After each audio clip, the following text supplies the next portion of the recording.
Now we're going to talk about complex numbers. Now remember, before we discussed complex numbers a little bit, it's any number in the form a plus bi, where a is your real term and bi is like your imaginary term.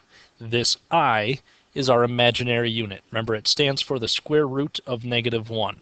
When you have square root of a negative, that's what makes something imaginary. That you can pull apart, and we just replace this with I. Sort of like we replace 3.1415926 and so on with this symbol, pi. We would replace the square root of -1 gets replaced with this symbol, I. So imaginary piece, real piece, this is called a complex numbers. Now, complex numbers will work very similarly to radical numbers, again, like our square roots, because the imaginary term, this piece, is in fact a square root. Remember, it's the square root of -1. So complex numbers work very similar to our radicals, or our square roots. So we're going to be adding or subtracting our complex numbers. We want to treat I like it was a variable. So constants will always match up with other constants. These are the real terms. And our variable terms will match with the variable terms. And remember, these are our imaginary terms.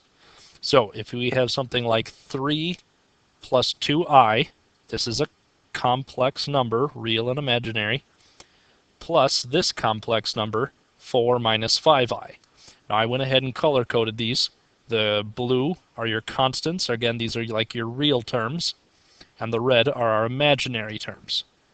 So just like we would with variables, we combine all of the constants. So 3 plus the 4 makes our constant term, or the real term, just 7. Now if we combine our variable terms, which again, remember, these are our imaginary terms. This is saying 2 square roots of -1 minus 5 square roots of -1.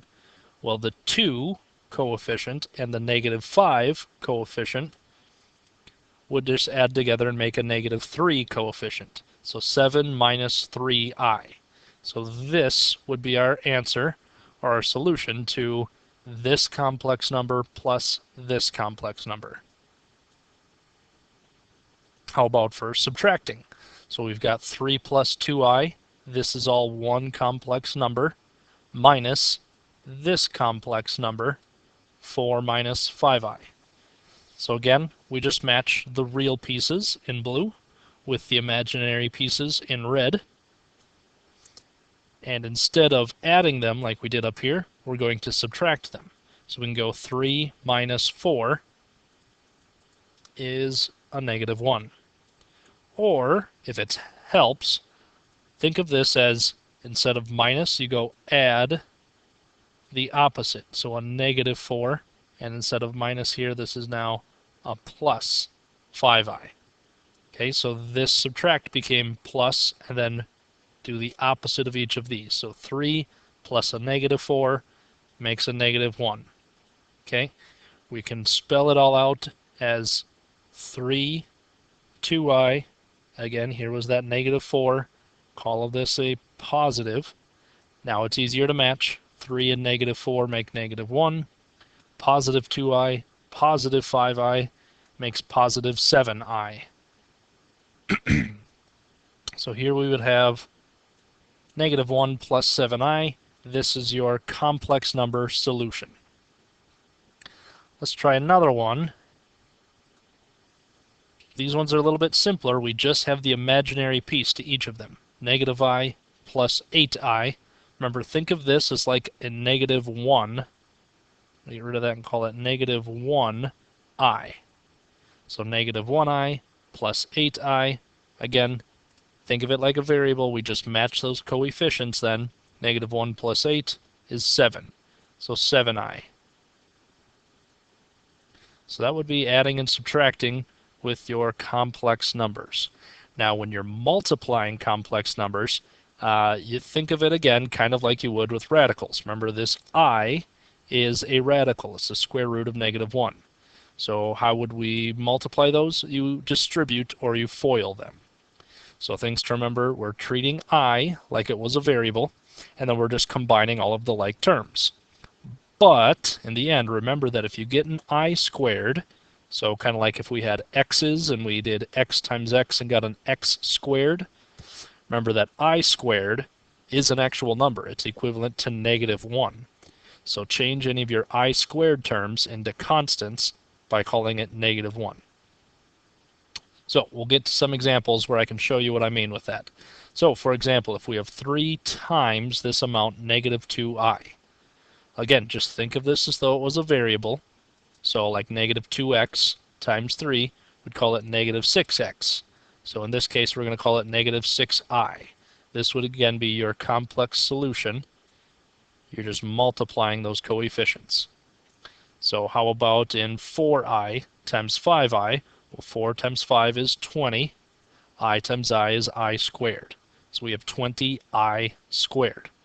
However, remember I squared is the same as saying -1. So it's not 20 times I squared, it's 20 times -1. And 20 times -1 can simplify to just -20. So whenever you have an I times another I, it will not have i's anymore. It'll become a negative value. How about 7 times the complex number 3 plus 5i? So again, this is going to be a good example of when we need to distribute 7 to each one of these. Okay, so 7 times 3 is 21. 7 times 5i becomes 35i. Here is where we need to do our double distribution, or again we call it foiling. So we have this complex number, 2 minus 9i, and this complex number, 6 plus 5i. Again, each case we have a real and an imaginary term. Real term, imaginary term. So we double distribute, which again we've called foiling.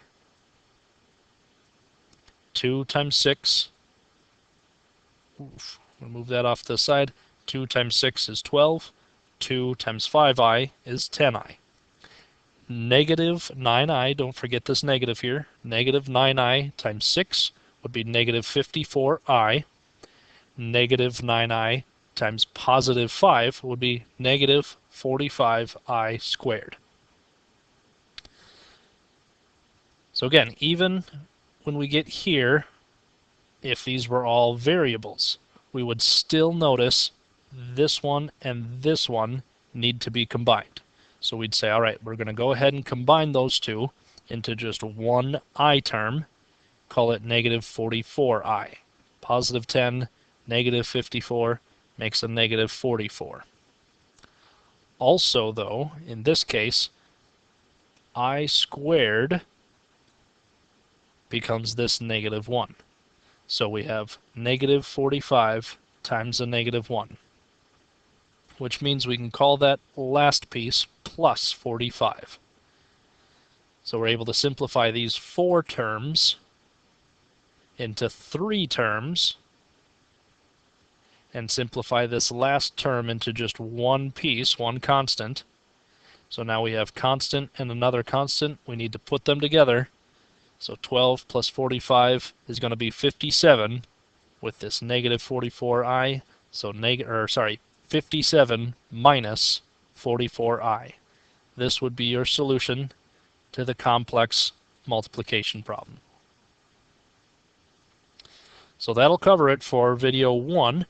We discussed adding and subtracting with our complex numbers and multiplying with our complex numbers. Again, remembering to distribute or FOIL as you go.